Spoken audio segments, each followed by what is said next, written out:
Come with us to Mount Rushmore in South Dakota, and I'll tell you where to go and what to see. Welcome to VO's Travel. Where to go and what to see. With kids.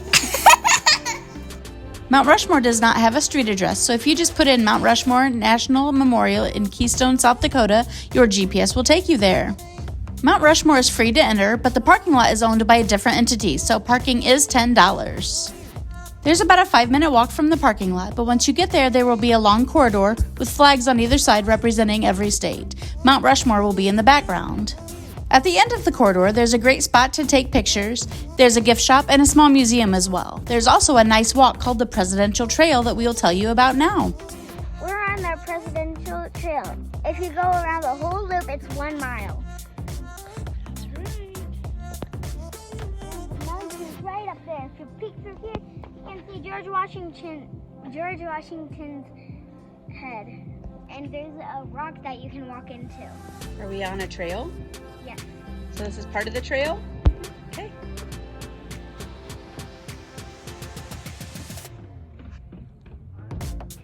When you go in here, there's a great view of George Washington. There are some really great views of the presidents when you get to the middle of the Presidential Trail.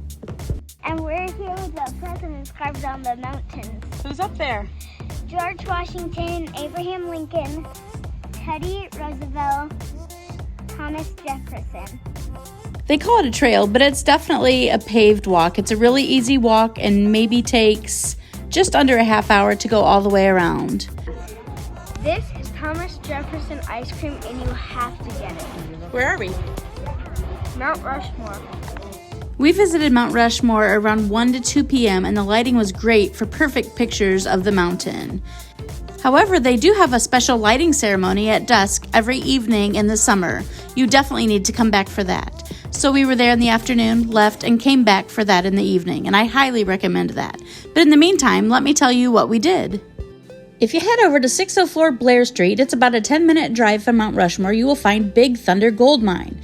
It is an actual gold mine that you can take tours of and actually pan for gold. We did both. Here are some prices for the tours. And the tour took about 45 minutes. Awesome. It's really cold, though. Cold? Yes. What else about the mine? It is kind of dark in some places. Dark and cold, huh? Yeah. They offered 2 different types of gold panning. We chose the one that was on site, and it took us about a half hour to pan for our gold. Here are the rates for that. If you're really serious about it, they offer a half-day and full-day claim panning adventure that you go out with a real guide and pan in the hills. But like I said, we chose the panning that was there on site. It was cheaper and it took a lot less time. The instructor that gives the tour will also take you to these troughs and will show you the correct way to pan for gold. You get to keep all the gold that you find, and they'll give you these cute little tubes to keep your gold in to take home in. I do have one tip as far as the tour goes. When you start the tour, you will select a helmet.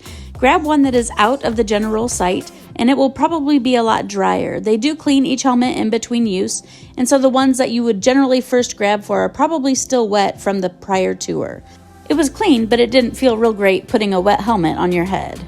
After the gold mining, we headed back to Mount Rushmore for the lighting ceremony. You need to come to Mount Rushmore for the light ceremony. 9 o'clock in the summer. You will head to the end of the corridor again, and there you will find an amphitheater. They have a ranger that gives a nice little speech at the beginning, and then they show a really great patriotic movie that tells you a little bit about Mount Rushmore and the history behind it.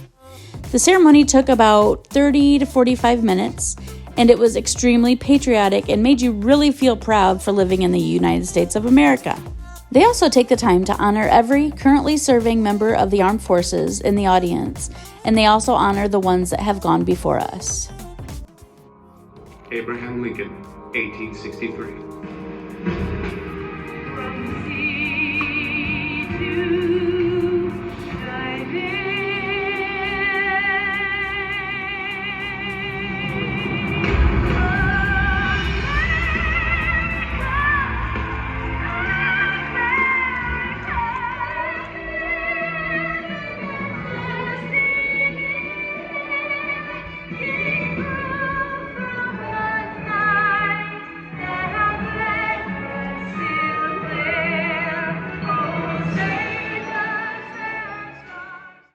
couple tips I have for you. If you were there at Mount Rushmore earlier in the day, save your parking ticket, because you will need that ticket to get out of the parking lot, but also bring that parking ticket back to the lighting ceremony and you will not have to pay parking again. Another tip I have for you is when you're finding your seat at the amphitheater, sit as far back as possible. Therefore, when the ceremony is over, you'll be one of the first to leave and also one of the first to your car, which will make leaving the park a lot easier because there will be a few hundred people all trying to leave and get out of the parking lot at once. Thank you so much for watching my video and taking the time to support it. I really appreciate it. And remember to always choose joy and take all of the pictures.